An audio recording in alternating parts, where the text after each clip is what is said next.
Art Technique Podcast, number 6 for May 1st, 2012.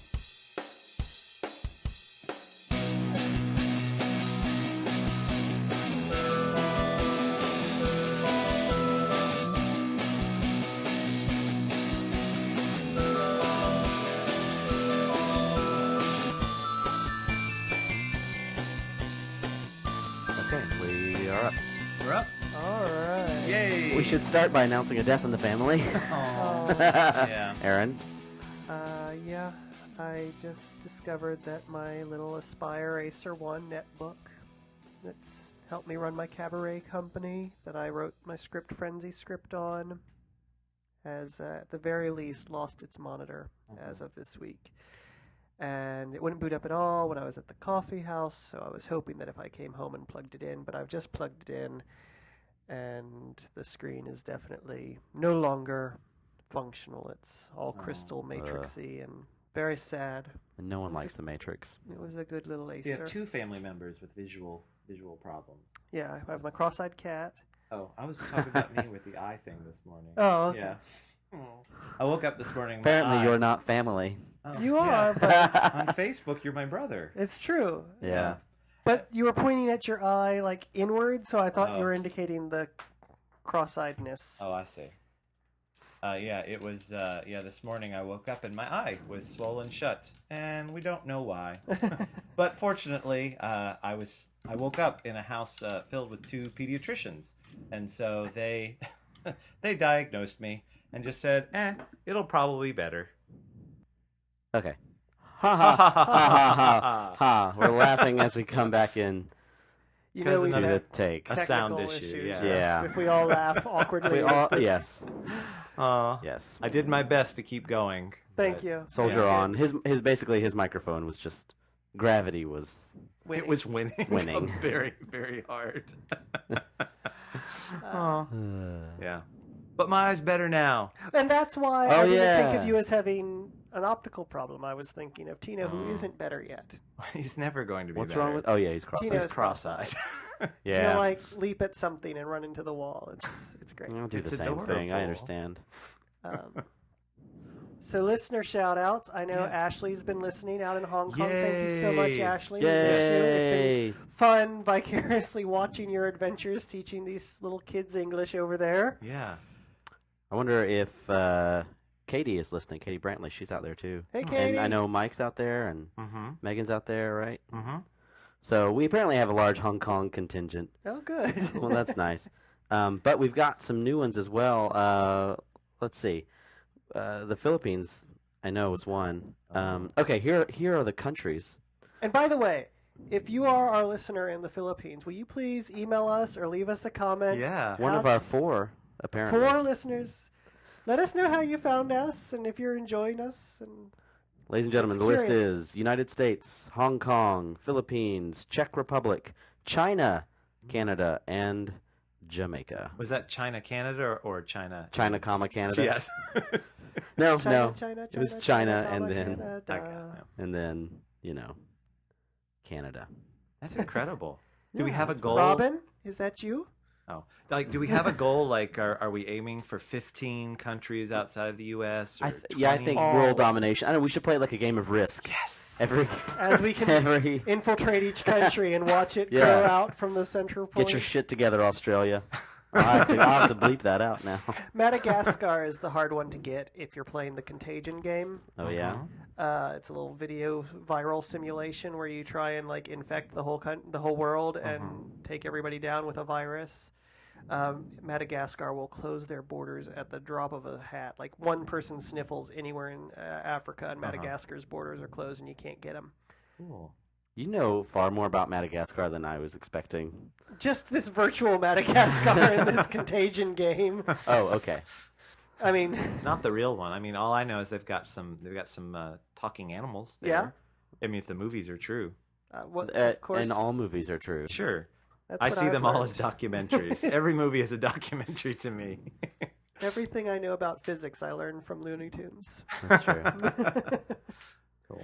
So who's got stuff? I officially nominate myself as the most useless member of the podcast today for not having any articles. Yes, but you take care of the Yeah. tech stuff. I mean, Adam and I would just be like talking into a tin can Yeah. with a string leading to You nowhere. might still, but you basically are. You're talking to a plastic can, That's cool. you know, It's a metaphor. with magic That's inside. called advancement technology. Right. Yeah. Tin can to Apple Mac. Cool. All right, I want to talk about Go. one. This is one that I actually discovered a couple weeks ago when this website first launched, and I was kind of sitting on it because I've kind of been having fun playing it a little bit.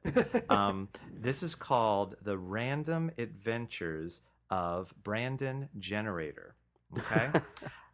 This is a interactive video game, motion comic, movie collaboration between Edgar Wright, the guy that did Shaun of the Dead and Hot Fuzz, and also an animator, illustrator with Marvel. His name is, oh goodness, I just lost it. Oh, Tommy Lee Edwards. And so they were approached by Microsoft because Internet Explorer 9 was just coming out, and they wanted something cool that would kind of show off some of the features of the Internet Explorer 9. And so they created this thing, and this thing, I don't know what to call it, and even most Successfully loading web page. I said "ooh" like I understand Implied what that means. Burn. But okay, so this thing that they've created it's interactive. It's going to be 4 episodes. It launched I think April 13th, like 2 or 3 weeks ago, and the first episode was basically like exposition, and so you're introduced to this character named Brandon Generator, and it's the 7-minute little movie, and basically you're introduced to him, and he is this science fiction writer who has writer's block, and he's addicted to coffee. And Why are you looking so sternly at me? because I was curious how much Edgar Wright is plagiarizing your personal life. And when you go and look at this site, Jeff, you'll wonder yourself. Oh, okay. You will wonder. But anyway, so you start by watching this 7-minute movie, and the premise is he's got writer's block. He kind of holds himself up in his flat, and he's struggling for that next idea. And on this one particular night, he's just downing all of these espressos, and on the 13th one, he passes out. And when You do. And when he I've been wakes trying to get to that point. I have found no coffee that can match me yet. Well, drink whatever Brandon's drinking, Okay. because he passed out, and then when he wakes up, he finds all of this prose written on his computer. He has like a little dictaphone, and all the messages are filled up. He has a sketch pad, and there's all these sketches. So there's all this stuff that he has no memory of creating. And that's the first episode. And then you go into Brandon's room, and you can get on the computer, and you can contribute prose. You can draw on the sketch pad. You can leave messages on the dictaphone. You can even go into his voicemail and listen to messages like his publisher and girlfriend and people in his life have left. And so the idea is that Edgar Wright and Tommy Lee Edwards have created an arc for this story, but that contributions by people that are playing along and following the game will dictate certain details. And they're also, they say in interviews, they're open to the option that something that a player may contribute that could really just change Everything. They're throw it off completely the open rails. to that. And so, but it's absolutely fascinating. So then you can go in and look at other people's contributions, and you have to sign on with like a Facebook account, and Right. you can Windows 9. Huh? And Internet Explorer 9. Yes, because that's what they said. They advertise on the website. They said, for optimum viewing, go through Internet Explorer 9. They said it'll work with anything, Right. but they're trying to that's sell cool. the features of this new product, and so. But I've just been, every couple of days I go back to it. I thumb through people's Let's say yeah, because sketches. you're playing on a Mac, aren't you? Yes, I am. Yeah. But it completely works. But it's so fascinating. Like it's not quite a choose your own adventure, because they're very adamant. They've got a definite arc, but they're open to the possibilities of how it can change based on the way people are using it and playing with it. But it's only set for 4 episodes, so they've already got the first one. I think the second one is coming out in a week or two, and then the third episode, I think 3 or 4 weeks after that, and then the final one will be in June. Okay. But it's so much fun. I've really enjoyed just kind of following along and bumming around with it. So. Sounds great. Yeah. I want to play that now. Yeah. Yeah. Let's go to that now, shall we? Sure. All right. No, we're doing a podcast right now. Oh, right. Podcasting. I worked very hard getting microphones in the proper vertical alignment. Thank you. So that I didn't have to like turn and look and turn and look and you know. yeah, try to use my bum eye. Yeah. Yeah, the eye patch is fetching. Thank you. Arrgh. I like that he bedazzled it. It really. Yeah. Well. What else has he bedazzled?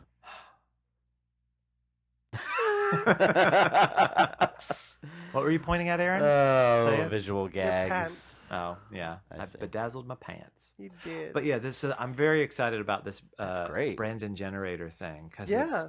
it's the story part, like the video clips you watch, is very much motion comic type stuff. Yeah. And Tommy Lee Edwards, who created it, he was talking in an interview about when this thing was being launched, and he was saying how he kind of didn't really like motion comics, or he said most of the ones that he's come across, the medium didn't help push the story forward at all, Mhm. and so he was frustrated and kind of unimpressed with the way it had been used, and so Right. this was, I guess, something.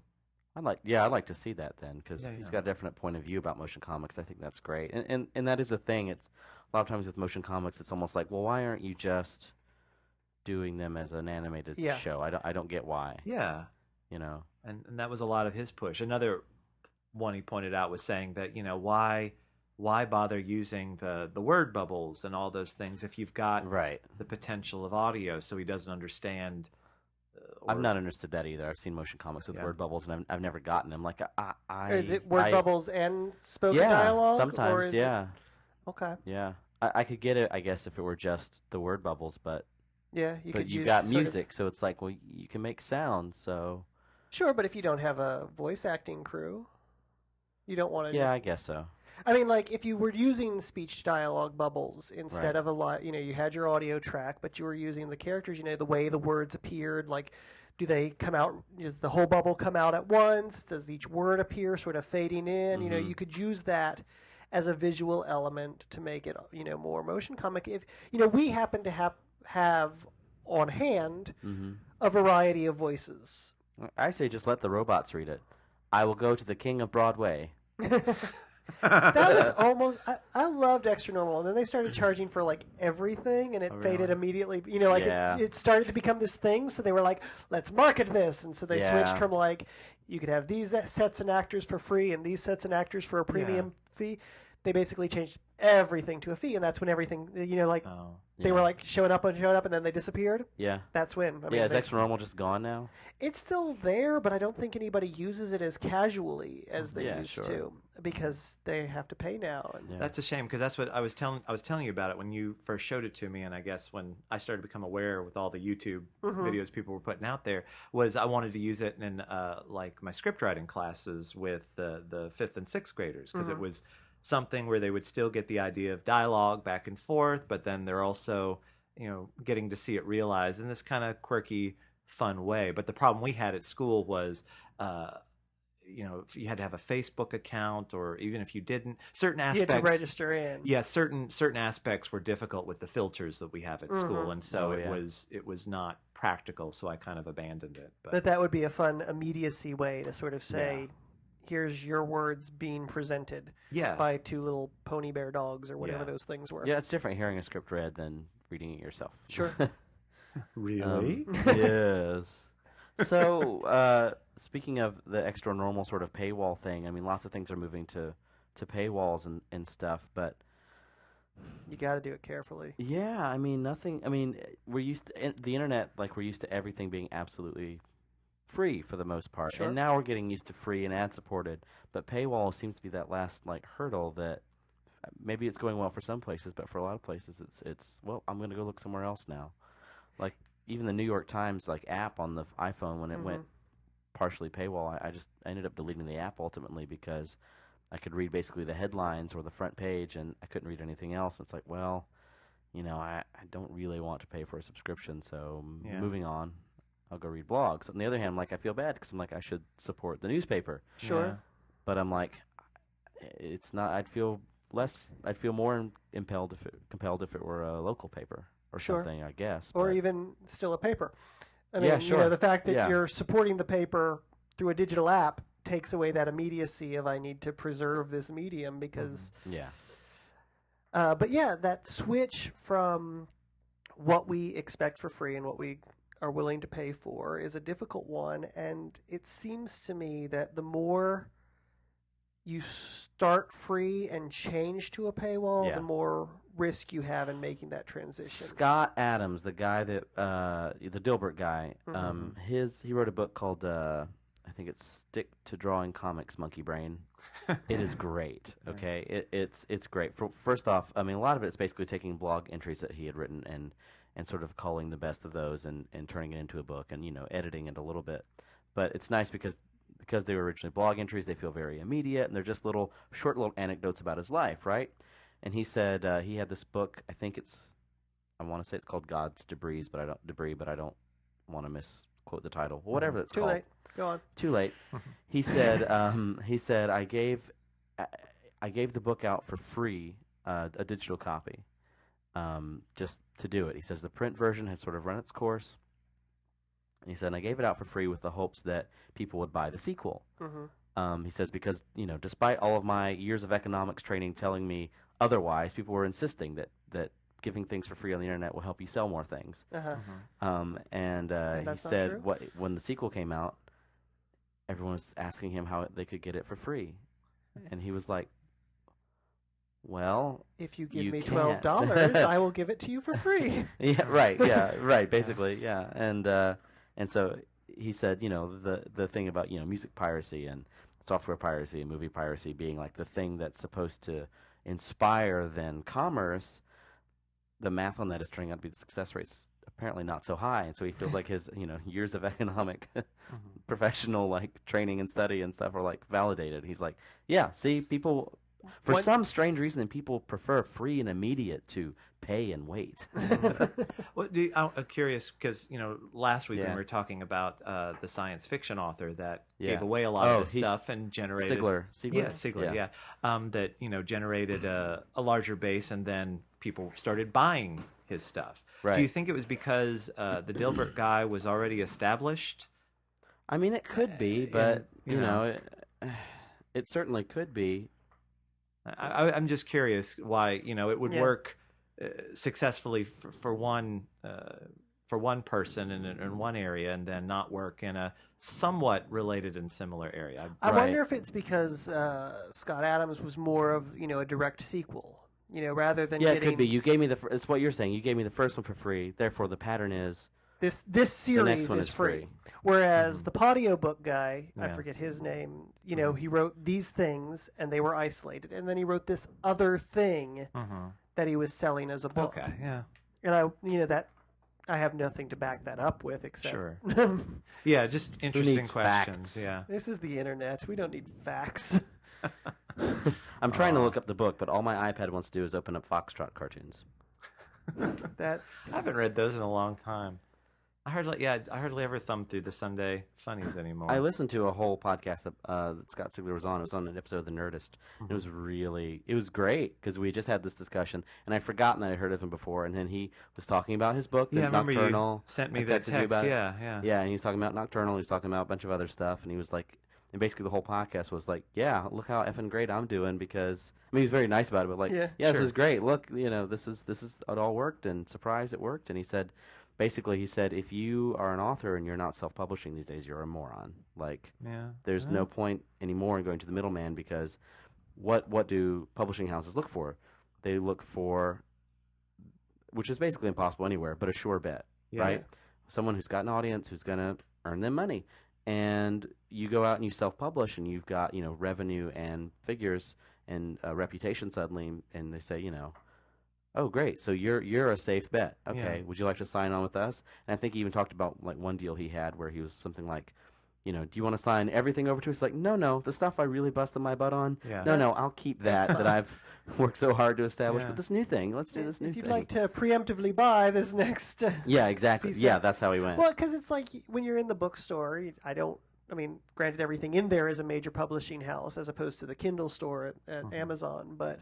I don't go, oh, well, Tor released this one. I trust them. I'm going to buy this novel over this novel. But I'll do that with authors. Authors, Yeah. sure. Yeah. But publishing houses used to be sort of a large, anything, like they run the gamut. They publish, almost anything, and who knows, what's good or what's bad. But Right. they're throwing everything against the wall, and now they're taking, fewer and fewer chances. Mm-hmm. So Because there's so much But- less shelf space. yeah, but with this, with digital publishing, there's a chance to go back to that kind of. Mm-hmm. We have so much stuff. Yeah, I check Find out. something I you try like. and check out the new authors. If a title and a description seems interesting to me, on the Kindle store, I get $2 novels, $5 novels, and stuff. And some of them have been great. Mm-hmm. Some of them have not been, but Leave my books alone. well, it was exactly what the description said, Jeff. Oh, I see. It was. Oh, yeah. Got it? Yeah, he said, I wonder can I read this and not get, Digital Millennium copywritten? I'll change keywords. What if you're just quoting I'm just him? quoting. Yeah. I mean, this is a quote. If you attribute it to Not him, Yeah. A quote from Stick to Drawing Comics, Monkey Brain, by Scott Adams. who Copyright. is amazing. Whatever company he is, Scott Adams. There. Are we disclaimered enough? Anyway, he said, several years ago, I found myself nutsack deep in flaming emails for my prediction that illegal downloads of music would lead to lower sales of CDs. Seemed obvious to me, but scores of illegal music downloaders and self-proclaimed marketing geniuses argued vehemently that these free samples would lead to increased sales of CD. That didn't happen, of course, because it turns out that people prefer free and instant over overpriced and later, especially if the chance of getting caught is vanishingly small. This reinforced my belief that my MBA gave me a better understanding of markets than my verbal sparring partners got from doing bongs and thinking as hard as they could. I just thought that was so nice. Now, on is the that other from hand, the you've got free people book like- or the one you had to pay for? I bought this book. Oh, good. Well, But- then he probably won't mind that we quoted him on it. Probably not. Oh no. Because the chance of me getting caught is vanishingly small. That's not true anymore. But if he wants to listen and cause a scandal and give us the publicity of taking us out, and, We are ready for that fight. we are ready Yeah. for that. we hate you, Scott Adams. Ye- We are causing controversy. I bought your Grr. book. It was pretty good. Yeah, Don't- you're alone. That Aaron Gottlieb said that. crazy. Yeah, He's a it's lone gunman. Insane. A lone gunman. You're gonna be sorry when Attention, Homeland Security. they monitor everything on the internet. Oh. They do. They do. There are so many things that I'm just not going to say now. That's right.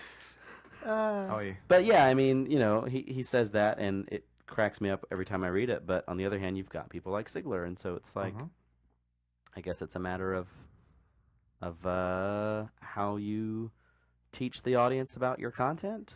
But Mhm, you notice yeah. he said overpriced and eventual. Or Oh, sure, overpriced, sure, you right. know, it's like if you find the price point, digital distribution works.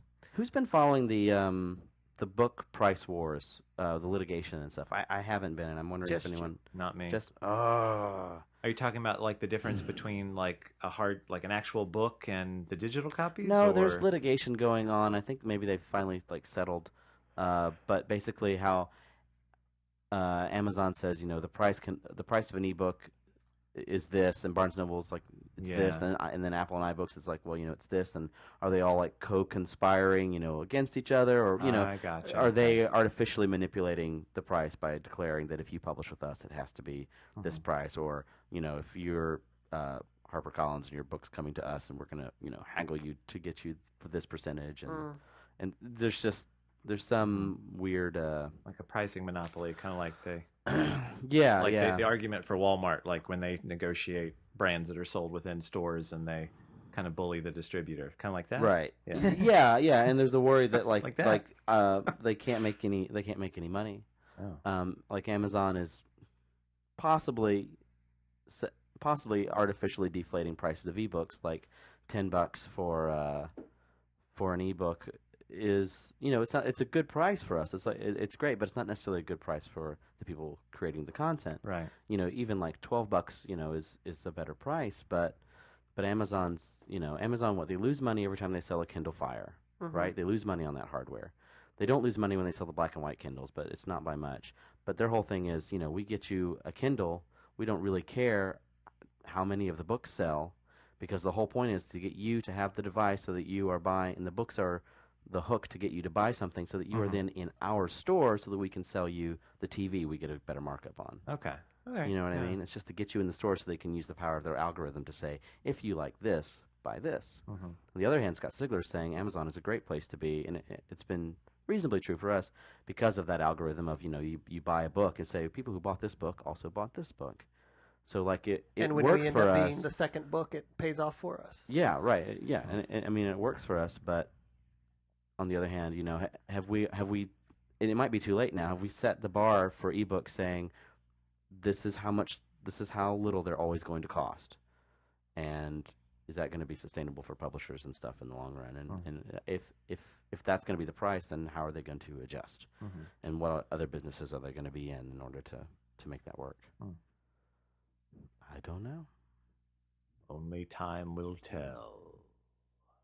I know I am far cheaper as a consumer than I would like to be as a content generator. I look at ebooks that are like $7.99, and I'm like, what? It's just pixels. It's ones and zeros. I can't pay that much. Oh, look, there's one for 50 cents. I'll take that one. Which is a horrible, horrible thing to do, and I feel properly ashamed about it, but it hasn't changed my behavior. I think I've noticed a shift in talking about purchasing, trends personally. I think I've noticed a change in myself over the last maybe year or two, and it's only because financially I've started to come to a place where I can afford to do those things. You know what I mean? To support an author or be a patron of some theater or some organization that I feel is worth supporting. Yeah. And I think largely it's terrible, but that's what dictates a lot of people. Sure. You just don't If have you don't the have money the to spend. expendable income, you're Yeah. not going to choose to spend it on things you can get for free or cheaper. Yeah. There's two good paragraphs that I just found from an NPR article. Blah, blah, blah, blah, blah, disclaimer, disclaimer, disclaimer, blah, blah, blah. But apparently the Department of Justice filed an antitrust lawsuit against a couple publishers, including like HarperCollins, Macmillan, and some others, saying they colluded with Apple to fix ebook prices. Now, the way Apple's book pricing works is it's an agency model. It's the same way they sell their apps. So if I'm an app developer, or in this case, if I'm a publisher, I say, Apple says, we're going to take, I think it's like 30% or something like that. You set the price at whatever you want it to be. And supposedly they do that, but I guess there's some, I think would the word be collusion? I don't know. There's some like question as to, are they all getting together and saying, okay, well, we're all gonna, this is gonna be our price. See, this is gonna be our price. But then they're talking about how Amazon intentionally sets the price at $9.99 or less because they're such a big store and they can afford to lose the money. So now I don't feel like a total moron and like I totally just made that up. No, I think what you said before was So I will say it again, enlightening, but differently. It's a good technique. Teachable moment. Teaching moment. Teach a moment. You have to hear it 7 times to really. 7 times. So How much there's time 7 do we Harry Potter books? No, they just have to play the podcast over again. Oh, okay, I see. That's I good. thought he was going to say it You 5 hear more that, times. Jamaica, China, Philippines. Hong Kong, Chicago. British Columbia. Albany, Georgia. That's right. My hometown. Albany. I feel slightly creepy knowing the stats that we know. It's like, that's right. I know if you've downloaded only once or twice. Well, I don't know personally. No, I just but- know cities. Yeah. But we can assume, Yeah. and we will. And we'll show up to your house with a pie. I'm a really good baker, so You and Aaron should have a bake-off. Or a bakery. we would be very successful with If a Jeff ran the bakery. coffee house and you and I made pastries and I'm running a coffee Why house. have we never thought? You probably thought of this, but I've never. and then we Yeah. draw motion comics in the back room, write scripts, Ah. have the storeroom as the set for all of our shows. What's this Yes. podcast about? The intersection of Oh, art and right. Let's get back on technology. that. Well, motion If comics we and keep pies. this up, we're going to put be it talking together. about Star Trek. Eventually. Eventually. Ultimately, at Yeah. some point, we will see. It just came up. Yep. You just said it. There yeah, you I go. know. I It was a planted little that. forced, but I know. it was You know. get it out of the way. Yep. Star Trek. There. The obligatory Star Trek mention for the podcast has Has now happened. come Has and happened. gone. Yeah. What you got, Aaron? I have got another museum that I've discovered. You going That to spend a is- night there?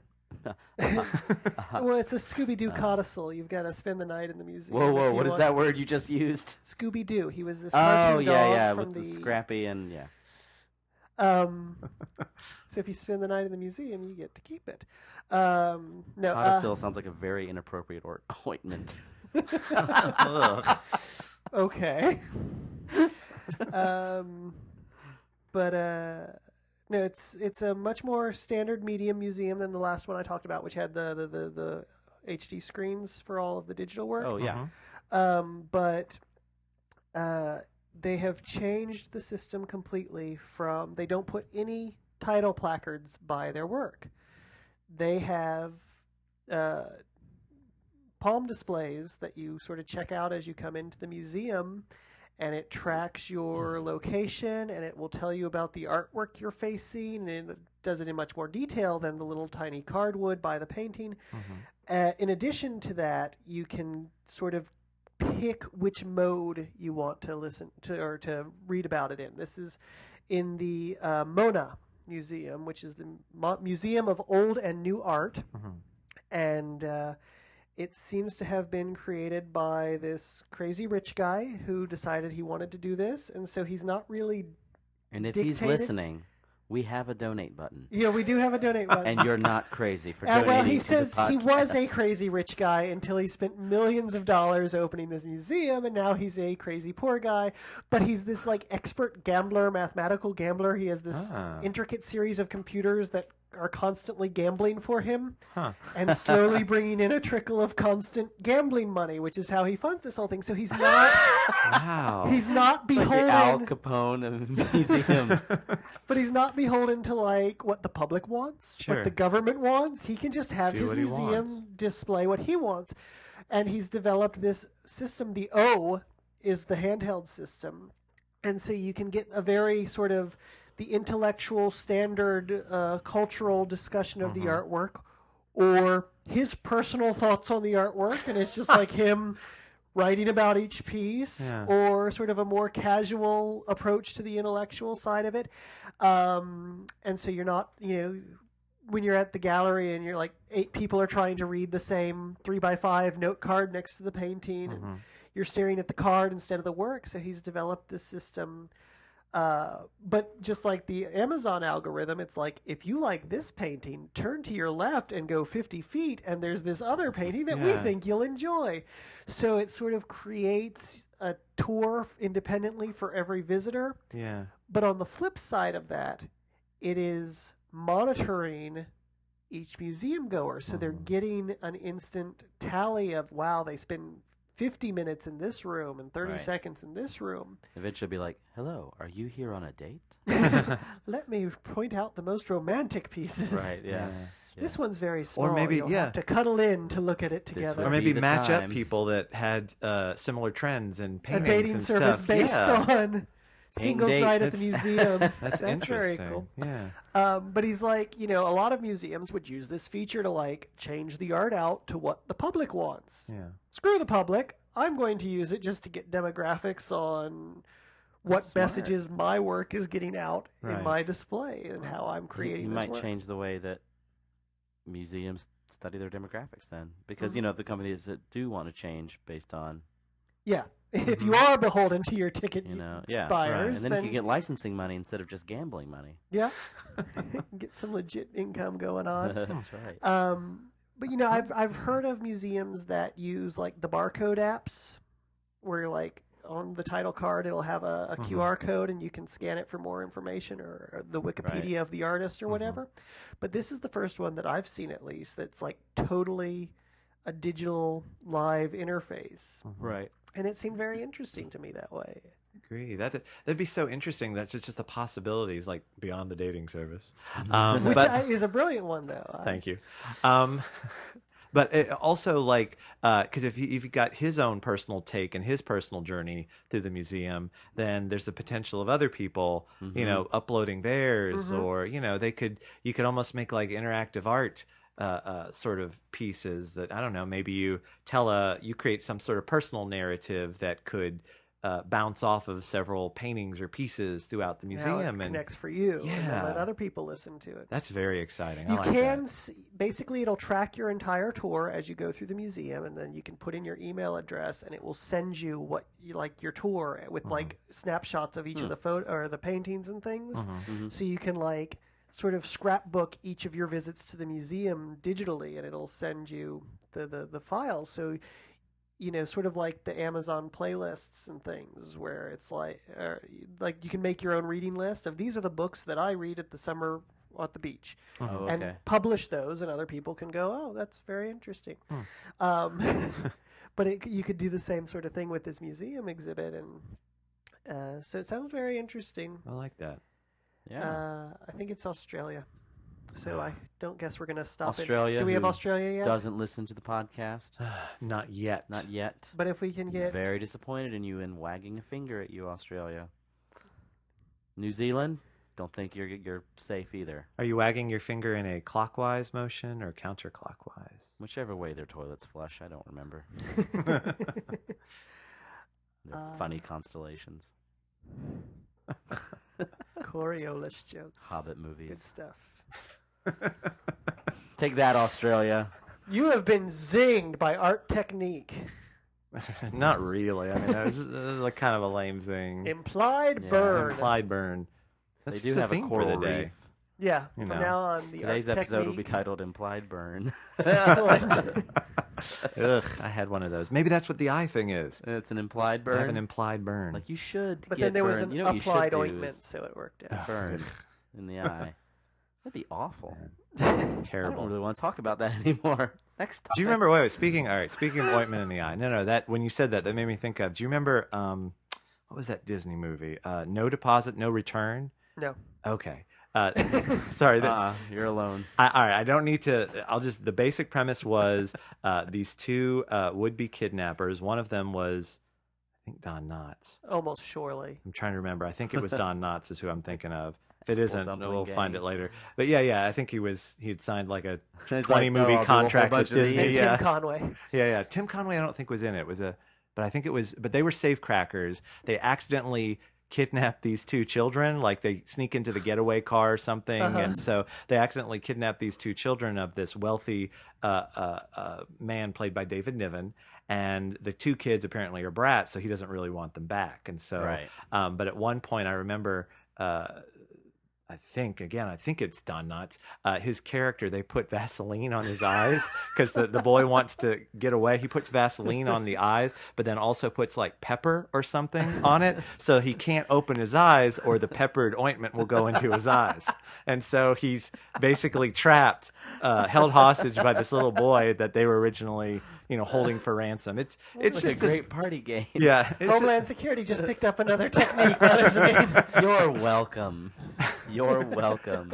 And now I really want to know if that's true, if that movie does exist, or if I made it up in my brain.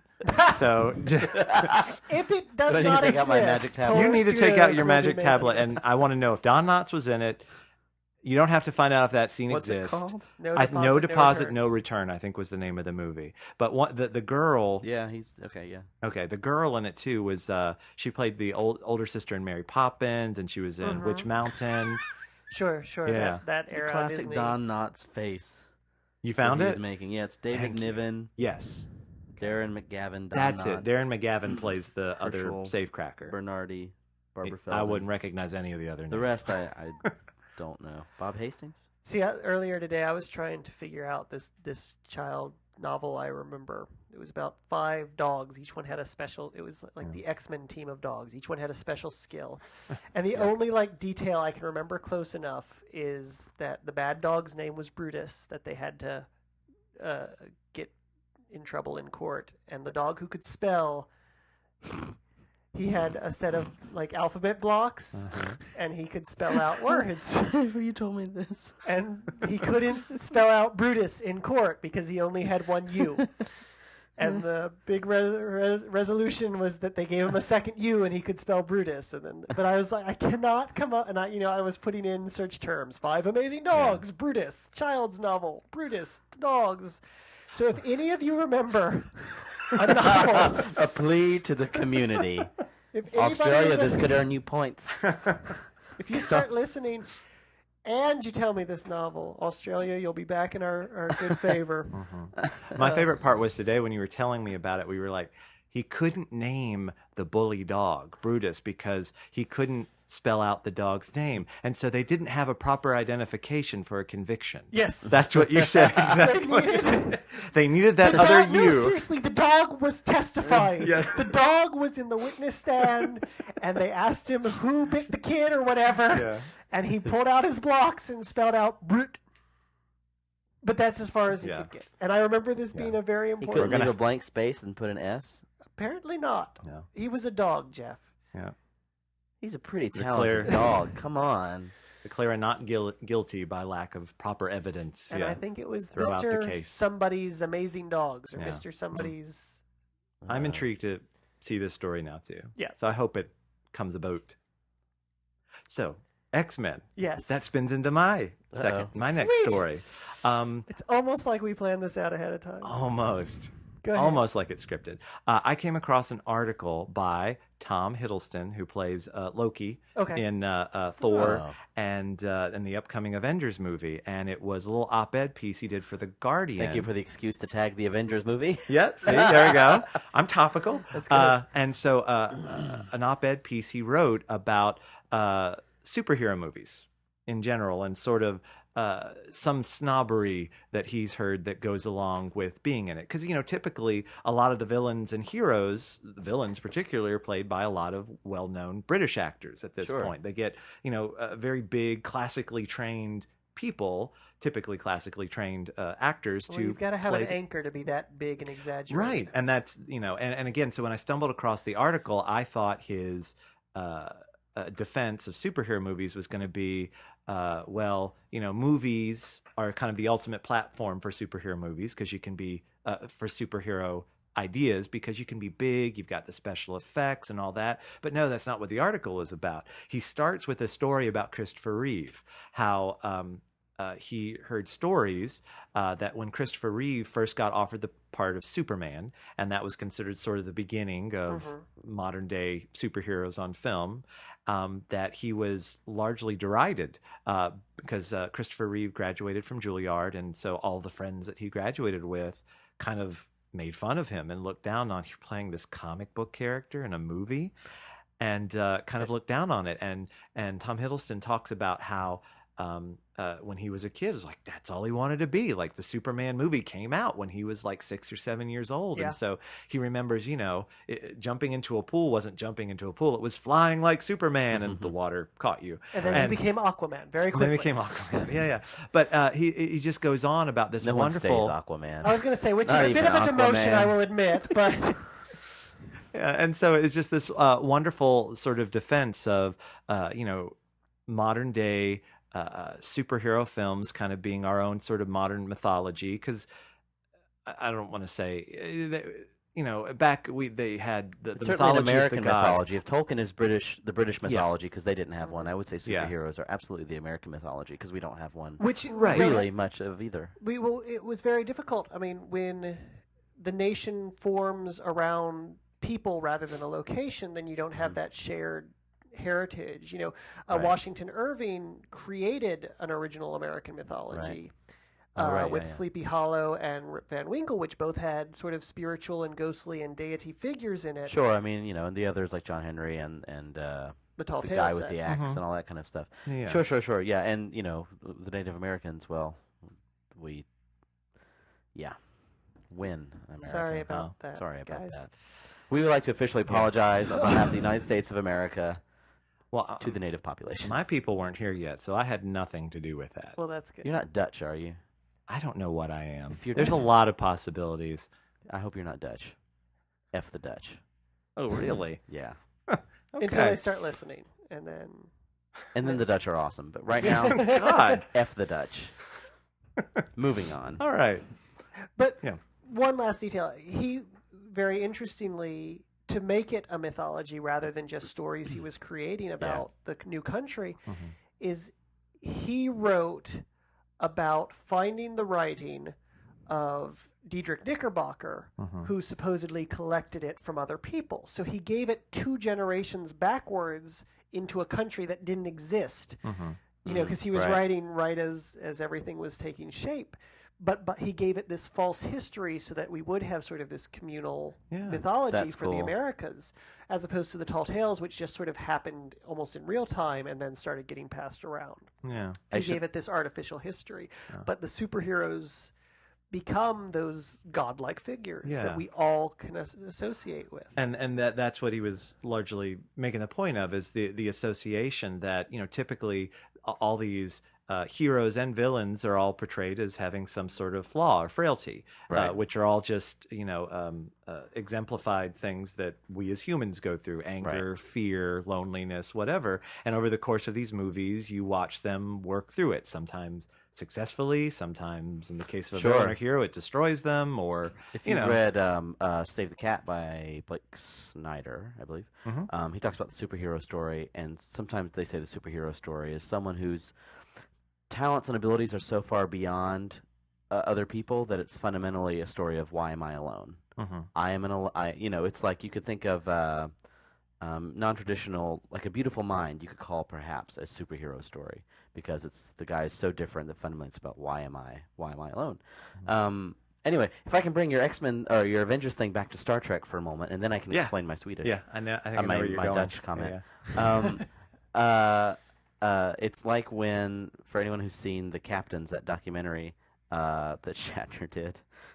I've been telling a lot of people about it this week. Since I saw it, I've been telling everybody I can about this movie. He's very Shatner, but I love it.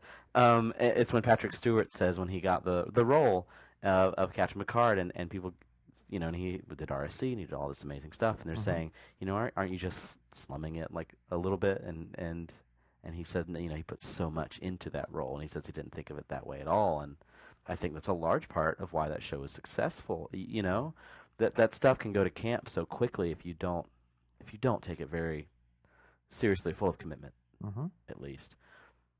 I was going to say, you're largely, really, you're just talking about the truth that an actor is responsible for no creating. matter what the circumstances are. Yeah, no matter how weird it is. And that's why I wanted to come back to Tom Hiddleston had a great quote from one of his heroes and one of mine, Harold Pinter. And so that's what I thought Pinterest was at first, by the way. I thought it was people obsessed with Pinter. So I was like, okay, I'm not going to get on it. Oh, it's this whole other thing.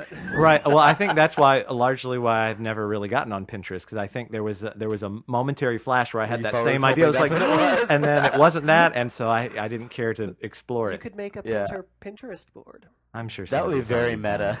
I'm sure somebody has already. I just got on Pinterest and I haven't tried it. Yeah, it seemed a little, I don't know, girly for me, so I didn't. Most of the people that I know that follow it and do it are girls. I don't think I know any guys. Yeah. There was a But recent I'm curious. little flash by post on the Facebooks where everybody was passing around the meme, and it was like, why girls are interested in Pinterest and boys aren't. And it was 125 super girly posts about I'm waiting for the man who comes outside my window for ice cream at 3 a.m. and tells me he loves me. And it's like, well, why would a guy be interested in this social network? Yeah, sure. Yeah. So what quote? The quote. I'm gonna read it full out because I love Harold Pinter. Okay. This is from a lecture he did in 2005. Disclaimers abound. Thank you. Yeah. Truth in drama is forever elusive. You never quite find it, but search for it is compulsive. The search is clearly what drives the endeavor. The search is your task. More often than not, you stumble upon the truth in the dark, colliding with it or just glimpsing an image or a shape which seems to correspond with that truth, often without realizing that you have done so. But the real truth is that there never is any such thing as one truth to be found in a dramatic art. There are many. These truths challenge each other, recoil from each other, reflect each other, ignore each other, tease each other, and are blind to each other. Sometimes you feel you have the truth of a moment in your hand, and then it slips through your fingers and is lost. Nice. Isn't that nice? I just remember, and it completely sent me back to, I remember one of the, when I was living in Lexington and I was in, I stayed one summer and just did a bunch of summer theater there. And we were doing Love's Labor's Lost. And our director, Tony Haig, I loved him. He, absolutely loved him. And I was playing a Dull in one of the comic characters in the show. And Tony was really interesting because he kind of took each moment in the play as its own complete universe. And so oftentimes he would give you a direction or something in that moment that was like, yes, okay, I can use that. I can work this moment. And then 3 pages later was a completely different universe that often contradicted everything he had told you about this moment 3 pages before. I remember one actor in particular got very frustrated with it. At one point, he just blew up at him and said, this is all just crap. What you're telling me here is contradicting here, and it just doesn't make any sense. I kind of stayed back because I was new. It was my first time working with this organization. I was aware of it, but I just kind of took it. But it was nice because then later on, all of these contradictions, I won't say evened out or started to make sense within its world, or I was justifying things or trying to, it was forcing me to make those connections, and it just made for a much more beautiful sort of nuanced piece with this. I mean, he was a comic character. He was there to make people laugh and be drunk and get slapped around by the other characters. But those are some of the best ones. That's great, though. It's sort of like the improv rule of the universe. This is true and this is true. They contradict each other, but they're both true. It's too late. And and the audience members' brains want to connect these things. So they Yeah. say, "How is this and this is true?" And so then they've got a show and a puzzle, and Yeah. that's fun. I think that's what I am endlessly fascinated by with theater and movies and performance art in general. With comic books, that's what fascinates me. Yeah. In comic books and like expanded kind of universe content, it's like Yeah. stuff that's like, this is true. Whenever I see like a movie, let's say, and there's like a deleted scene, and sometimes I like if it's up to me if I feel like the deleted scene is still there because like if it's one that's just a cut, it goes from here and they go to here, and there's something odd or different. It's like, well, all this, you don't know what happened in between those two scenes. Like there's all kinds of stuff that. It's coming I back just think to that's cool. the article. It's the connections and the leaps of faith that the audience is willing to take in relation to the mythology or the universe that's being created in front of them. Having those really power actors do it gives you that jumping off point. Yes. That you trust them and you follow where they're helping you, lead you, and then they let you go and explore on your own. So thank you, Tom Hiddleston, for raising the art form. I really enjoyed that article. That's cool. Yeah. I read something a little while ago about casting for these things, picking the actors and stuff, and it was for the new Superman. I don't know which Man of Steel. Yeah. which remake they're on now, but first of all, I miss the trunks in the comic book. I'm glad they're gone. It just seems F the trunks and F the Dutch. There you go. But part of the casting process for Superman in the movies is the giggle test. And when they get it down to, we think this is the right guy to play Clark Kent and Superman, they make him without any effects, any lighting, anything. They have to go put on whatever costume they're going to be wearing, the uniform, and just come out into the soundstage with everybody looking. And if you look at them and you think, oh, that's Superman, then they're good. But if anybody giggles, then... Do you see Christopher Reeve's screen test for the original Superman? There's a little bit of giggle in it. But it was an insight into the costume. Yeah. It's a good screen test. It's very good. I think it's a different actor playing Lois, which is kind of cool to watch. Yeah. It's kind of like, to bring it back to Star Trek, if you watch the Lost Voyager pilot, where they have the French captain instead of Janeway. Genevieve. It's interesting. Yeah. It's good. Yeah. Anyway, it's I different. can't remember her name. The world that could have been. The world that could have been. Yeah. Anyway, and he does the rooftop scene with the "you should stop smoking, your underwear is pink," that whole scene. The sort of magic Superman is magic scene where they meet or whatever it is, the interview, and he's got the suit on and it's the suit and it looks normal, it looks fine, but he's got giant pit stains. And I never, I guess they must have put some padding in later or something Yeah. like that because he was just being Superman, but But with real giant- pity. He was working hard. He was pitting. I'm thinking like Was- either they fixed it on set or he's really nervous. I don't know Wow. which one. Or a combination. Do of you? the two. Maybe I'm the only one that remember this. I'm trying to remember if Christopher Reeve hosted Saturday Night Live, and I don't remember if it was after Superman 1 or Right. 2. And the premise of the sketch was it was his final audition for Yeah. the Superman movie, and so it was between him and another actor. And so they were in their final auditions for the director and casting agents that were there. And so they were having them do scenes from the movie, but they're like, okay, in this scene, Superman is going to have to crush this piece of coal into a diamond. And so they hand it to Christopher Reeve and it's like, what, you really want me to do that? And they hand it to the other guy and he just goes crunch and makes a diamond. And so it was just a silly, weird sketch where the other guy had all the Actual Superman powers. powers. Yeah. That's funny. Christopher And he was Reeve. like, I almost lost out the role, and here's what happened. And then they tell it through flashback, yeah. That's funny. So Dan, our friend Dan, has a coworker who's Swedish, Okay. and he's apparently a very cool guy. He's into a lot of the same like RPGs and stuff that they're into, but he hates the Dutch. And he just says F the Dutch, but he says he apparently does really sound like the Swedish chef.